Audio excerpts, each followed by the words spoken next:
ಹಂಗೆ ಅವ್ನು ಯಾರೋ ಬಂದು ಅವ್ನು ಕಲಿಮಾ ಹೋಗ್ಬಿಟ್ಟು ಅವ್ನು ಕಟ್ ಮಾಡೋದು ರೂಲ್ಸ್ ಅದು. ಇನ್ಮೇಲೆ ಅದು ಆಗಂಗಿಲ್ಲ. ಇದು ಹಿಂದೂಗಳೇ ಜಾಸ್ತಿ ಇರೋಂತ ಏರಿಯಾ. ಇದೇನು 12 ಅಂಗಡಿ ಇದೆಯಾ? ಇಲ್ಲ. ಇಲ್ಲ ಬೇರೆ ಎಲ್ಲ ಅಂಗಡಿ ಇದೆಯಾ ಕಾಜಿಮದಲ್ಲಿ? ಇಲ್ಲ. ಇಟ್ಟಿರೋದು ಹೊಸಮನೆಯಲ್ಲಿ. ಹೊಸಮನೆಯಲ್ಲಿ 100ಕ್ಕೆ 99% ಹಿಂದೂಗಳೇ. ಹಿಂದೂಗಳಿಗೋಸ್ಕರ ಮಟನ್ ಮಾರಂಗಿದ್ರೆ ಮಟನ್ ಮಾರೋ, ಇಲ್ವಾ ಮಟನ್ ಮಾರಲ್ಲ ಅಂದ್ರೆ ಅಂಗಡಿ ಬಾಗ್ಲಾಗು. ನಾವು ಬೇರೆ ಯಾರ ಕೈಲ್ಲ ಮಾಡಿಸ್ತೀವಿ, ಆಯ್ತಾ? ಇಲ್ಲ ಎದುರುಗಡೆ ಅಂಗಡಿ ಮಾಡಿ ನೋ ಅಲ್ಲ ಅಂತ ಮಾಡಂಗಿದ್ರೆ ನಾವು ನಿನ್ನ ವಿರುದ್ಧ ನಿಂತ್ಕೊಂತೀವಿ. ಸುಮ್ಮನೆ ನೋಡೋಣ ಸಮಸ್ಯೆ ಮಾಡ್ಕೊಂತ ಹೇಳು. ಅಲ್ಲ ಅಂತ ಹೇಳಿ ಸಪರೇಟ್ ಸಪರೇಟ್ ಇಟ್ಕೋಬೇಕಾರೆ ನಮ್ದು ಅಲ್ಲ ಏನ್ ಶಾಟ ನೋಡ್ತೀಯಾ?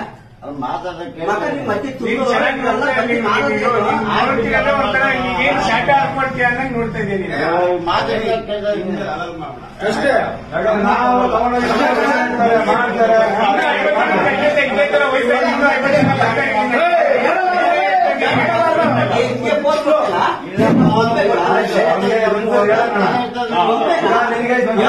ಬಂದಿದ್ದೀವಿ ಆಯ್ತಾ?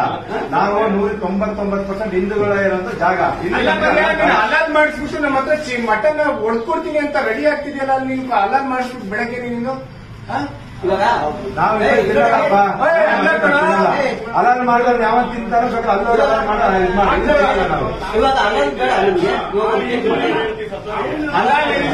ಕೊಡ ಅಂತಂದ್ರೆ ನೀನು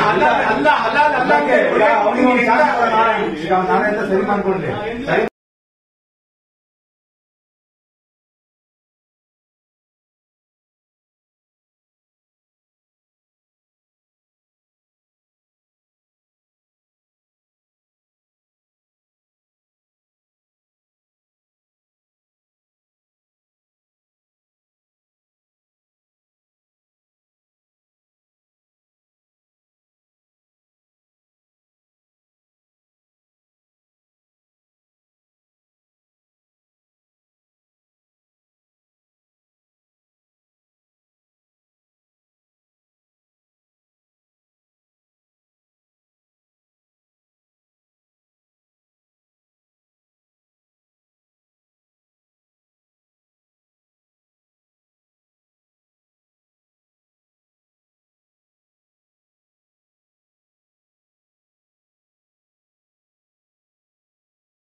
अस्सलामुअलैकुम वरहमतुल्लाहि वबरकातुहू। इत्तेहाद न्यूज़ में आप सभी का खैर मकदम है।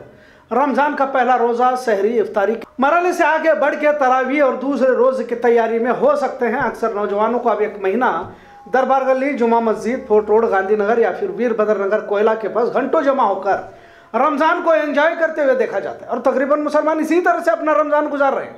पर वही दूसरी तरफ मुस्लिम समाज के खिलाफ साजिशें और भी तेज हो चुकी हैं। लेकिन संविधान जिंदा है, पर सवाल तो उस कौम से पूछना जरूरी है कि क्या ये कौम जिसके खिलाफ साजिशें चल रही है क्या वो जिंदा है? वो हिंदू राष्ट्र की बात करते हैं तो वो हिंदू राष्ट्र की बात करेंगे तो तुम संविधान की बात करना, वो कश्मीर फाइल्स पर बोलेंगे तो तुम गुजरात फसाद पर सवाल उठाना।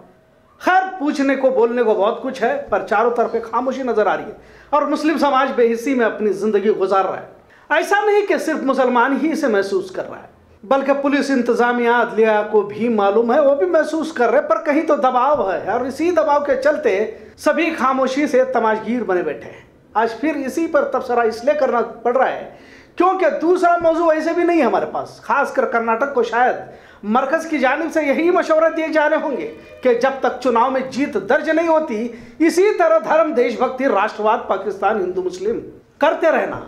इसी एजेंडे के तहत तमाम काम मनसूबाबंदी के साथ जारी है। मुल्क किस दिशा में जा रहा है सभी को मालूम है।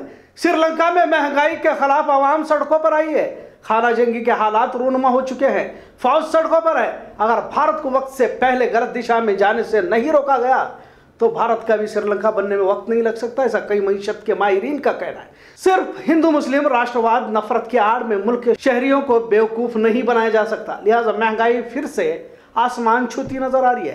पेट्रोल फिर चुनाव के बाद तेज रफ्तारी से बढ़ रहे हैं, लेकिन आवाम को यूक्रेन जंग की कहानियां सुनाकर इत्मीनान दिलाया जा रहा है। अब महंगाई पर सवाल पूछने से कश्मीर फाइल्स के जरिए हिंदू पंडितों की कहानी सुनाई जाती है। थिएटरों में रोने की खबरों को आम किया जाता है। थिएटरों में रोने वाले भी इन्हीं के IT सेल के लोग होते हैं, ऐसा कहा जा रहा है। आप रोजगार पर सवाल करने से पहले भव्य राम मंदिर दिखाया जाता है, और अगर फिर भी सवाल पूछने लगोगे तो आपको देश विरोधी ठहरा कर क्या देश के लिए इतना नहीं कर सकता, वरना फिर मुसलमानों का दौर आएगा, फिर हिंदुओं पर जुल्म किया जाएगा। खैर, इस तरह की कहानियों की आड़ में हुकूमत करना भाजपाई या संघी विचारधारा के लोगों के लिए आसान हो चुका है। तभी तो कभी एक जमाने में 1 रुपया पेट्रोल भी बढ़ जाता तो देश में हंगामा मचा दिया जाता, लेकिन पेट्रोल 100 के पार, घरेलू गैस 1000 रुपए होने के बावजूद भी सन्नाटा छाया हुआ है। लोग ऐसे जी रहे हैं जैसे कुछ हुआ ही नहीं। जैसा हमने पहले भी कहा था कि आज फिर इस पर तबसरा इसलिए जरूरी है क्योंकि हलाल गोश्त पर पाबंदी लगाने पर हुकूमत मशवरा कर रही है, और हो सकता है कि यह फैसला हमेशा की तरह कोई मुसलमानों के हक में आएगा, ऐसा नहीं लगता। पर झटका गोश्त पर किस हद तक सही ठहराई जा सकती है? मुसलमानों का एक अपना इस्लामी तरीका है जिस पर अमल करके ज़बह करता है, और इसे साइंटिफिक तरीके से भी सही ठहराया गया है। लेकिन महज मुसलमानों की मुखालिफत में गलत तरीके इस्तेमाल करने का नया रिवाज जो शुरू हुआ है, अब आप कुछ वीडियोस देख सकते हैं। हमने इस वीडियो की शुरुआत में भी कुछ मंजर दिखाए हैं। किसी मुसलमान की दुकान में जाकर आप झटका गोश्त, जो कि मुसलमानों में हराम है, इसकी मांग करना और इनकार करने पर पीटना, और दुकानों में जाकर दादागिरी करना, इसे जुल्म नहीं तो क्या कहा जाए। और इन्हें हुकूमत इंतजामिया भी खुली छूट दे रखी है। खैर, इस डर खौफ का माहौल देखिए, मैसूर और दिगर गांवों में मुसलमानों के दुकानों से लोगों ने गोश्त खरीदना बंद कर दिया है, और हिंदू के दुकानों के सामने जो कतार लगी हुई है, आप जो देख रहे हैं, जो भीड़ लगी हुई है दुकानों के सामने, वो मैसूर, बेंगलोर और दिगर गांव की है, जो दुकानों के सामने झटका मटन खाने के लिए भीड़ लगाए हुए हैं। खैर, आगे इस तरह के मुख्तलिफ मसाइल में मुसलमानों को जूझना पड़ेगा। चिकमंगलुरु में 300 से भी ज्यादा बकरियों को झटका देकर कत्ल कर दिया गया। इसे अक्सर हिंदुओं की जानिब से खरीदा भी गया। इस तमाम मामले को देखेंगे तो जिस तरह से माहौल बनाने की कोशिश जारी है, अवाम का साथ भी इन्हें मिल रहा है। हर रोज मुसलमानों के खिलाफ आप देख सकते हैं कि बयानबाजी ना हो, शायद कोई दिन गुजरा हुआ। अब महाराष्ट्र से राज ठाकरे ने भी बयानबाजी करते हुए कहा कि मस्जिदों से लाउड स्पीकर को अगर ना निकाला गया तो मस्जिदों के सामने स्पीकर लगाकर हनुमान चालीसा पढ़ा जाएगा। आखिर क्या चाहते हैं तमाम लोग, समझ में नहीं आ रहा। सिर्फ मुसलमानों को हर मामले में अलग थलग अछूते की तरह करके मुल्क का कैसा भला चाहते हैं, समझ में नहीं आ रहा। तारीख में पहली बार हिंदुत्ववादी हुकूमत इख्तदार पर एक अरसे के जमाने के बाद आने की बात कही जा रही है।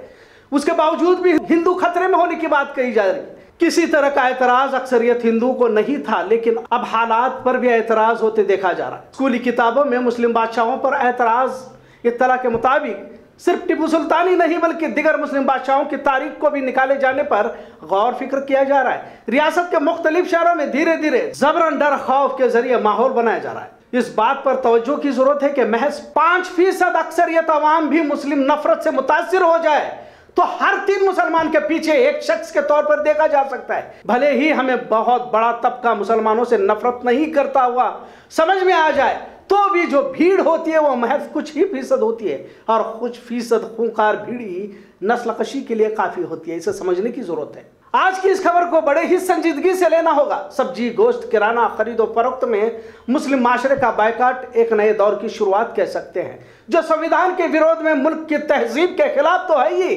बल्कि मुल्क को तारीकी अंधेरों में धकेलने के लिए काफी हो सकती है। इसका एहसास शायद वक्त गुजरने के बाद होगा, पर तब तक हो सकता है कि हमारे हाथ से वक्त निकल चुका होगा।